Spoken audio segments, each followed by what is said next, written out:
Hello there, amazing souls. I am thrilled to have you back on my channel. Today we're going to dive into a topic that requires our attention and understanding: microplastics. These tiny little particles hide some uncomfortable truths, but worry not. In the end, we're going to see together how we can start turning the tide for a brighter future. I'm Anastasia. Let's get started. Microplastics are a result of big plastic items breaking down, a process which takes a couple of hundreds and sometimes even 1,000 years.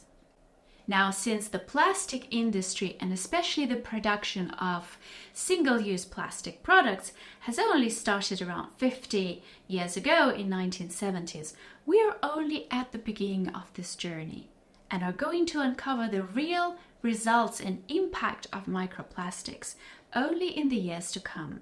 So why microplastics is such a big problem? Well, let me give you a few examples and put this into perspective. In the Pyrenees Mountains in the south of France, scientists have recently discovered astonishing 365 microplastic particles per square meter falling from the sky with rain. Shockingly, between 31,000 to 42,000 tons of microplastics are being contaminated in European farmland every year through sewage sludge, even on organic farms. That's simply because we cannot separate microplastics, even if we wanted to. Researchers found a mind-blowing 14 million tons of microplastics in the Great Australian Bight, an oceanic environment to the south of Australia. And just to put it into perspective, 14 million tons of plastic is equal to 40 Empire State Buildings.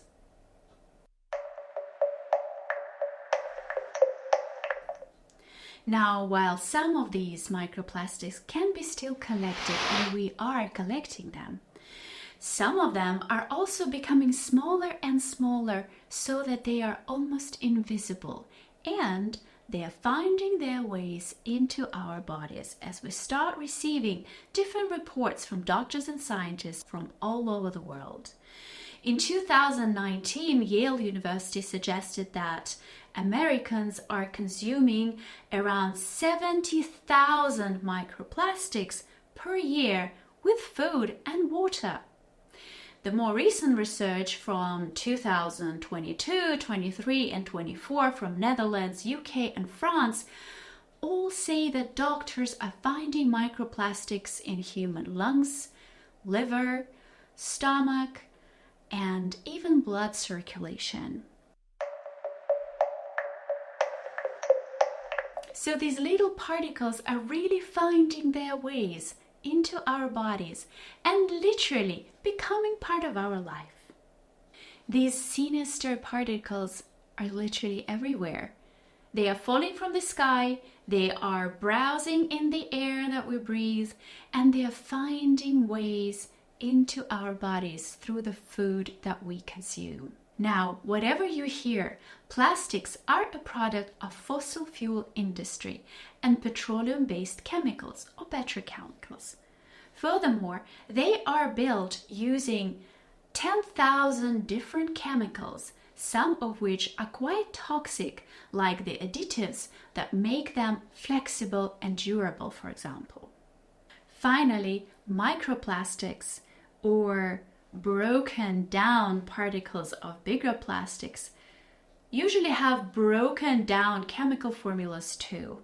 And what they do is they start reacting as sponges, absorbing different toxins from chemicals and pollutants surrounding them. So when they get into our bodies with food or water or even air, they start releasing back these toxins into our bodies. And our bodies don't know how to break microplastics.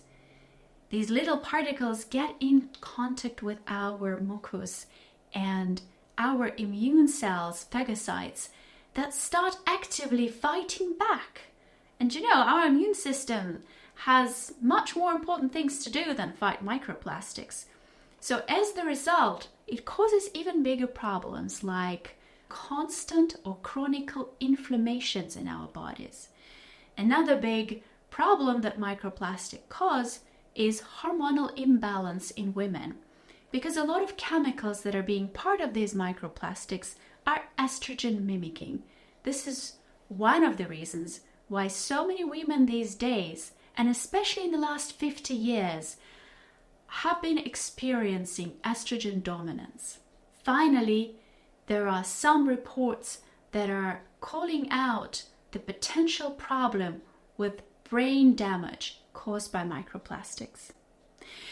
And we have to remember that we're just in the beginning of this process, in the beginning of this journey. So we are yet to discover the real damage and impact of microplastics on our bodies. Now let's move to the positive side. While microplastics might feel like an overwhelming challenge, not all plastics are actually bad. And there's so much that we can do to make a real difference. First of all, not all plastic is evil. Thanks to its durability and longevity, plastic is so good in heavy industry, for example. On the other hand, when it comes to single-use plastic or short-term use plastic, that one should be completely eliminated. And it's quite easy to do without really changing our everyday life and habits. But I'm just going to say one little thing. We should always remember how much we actually matter and that the power of change is always in our hands. Remember in our video about the corporations, we said that it takes only 1 to 2 years for corporations to start producing a particular product if it's not in demand. Here's where we can choose to leave a plastic product behind and take a sustainable alternative instead of it. So I'm about to tap into 2 really big areas where we can make a difference when it comes to plastics. But I encourage you not to stop yourself there and look around your house and find other things that you think you can eliminate from your house. First of all, protecting them, your own family, from the plastics and the toxins that they release. And the first area is synthetic cloth materials, acrylic, polyester, nylon, and many others that we can find pretty much in everything these days. The clothes that we wear, the curtains, the carpets, the towels, the pillows, the bed linen, even the little kitchen cloths that we use to clean our tables. These are the products of petroleum industry. They release microplastics when we wash them. Imagine wrapping yourself in a synthetic towel right after you washed your body and rubbing all these toxins against the open pores of your body. That's terrible, isn't it? Instead, we can opt for natural materials like cotton, wool, linen, bamboo, eucalyptus, and many other materials that are so sustainable and gentle and kind for our skin. The second huge area where we have so much room for improvement is our kitchens. Here there are unlimited opportunities for everyone to eliminate the plastic from the kitchens as much as possible. And not only from the kitchens, but from them being in contact with our food and our water. The first 2 points are plastic bottles and plastic clip wraps. We just don't need them. The plastic cling film wraps were not there just 30 years ago. How did our parents and grandparents used to survive without them? We absolutely do not need them. They have no added value and they're incredibly polluting. Now, things like plastic straws should never find way to our kitchens. Instead, we can use glass straws. They are so pretty. I have had my glass straws for probably the last 7 years and I have never broken a single one. They're so durable and they're so good. The only thing that happens to them is that your friends might be stealing one or two because they're so pretty you want to grab them and take them away with you.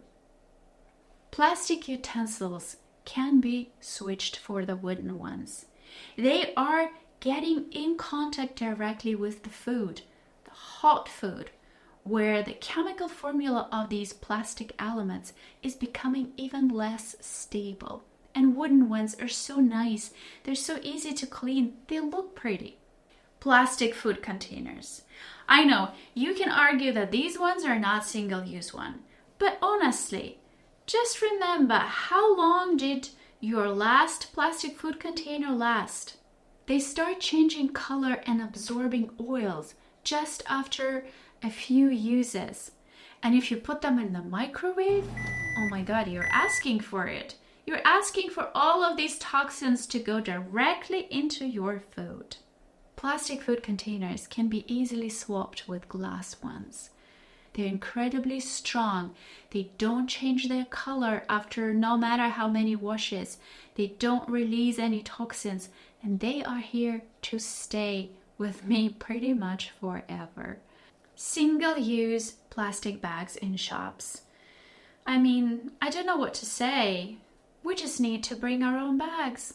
And the last one that I'm going to mention is the plastic packaging with all the foods that we buy.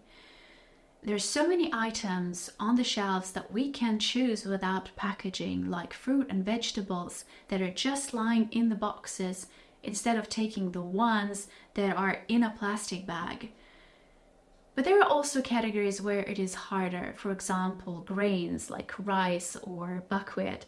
And I totally get it. Not everyone can shop in bulk. But then once you bring that rice in that plastic bag back home, put it straight into the glass jar as quickly as possible so that it stops being in contact with plastic.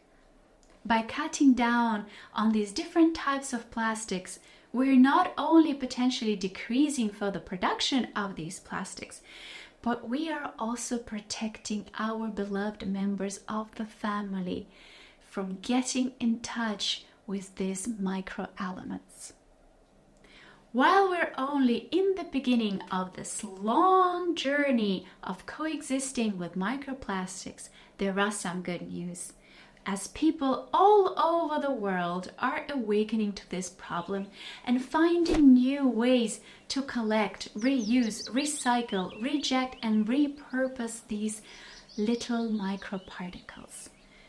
We just always need to remember that it is a very long journey ahead of us.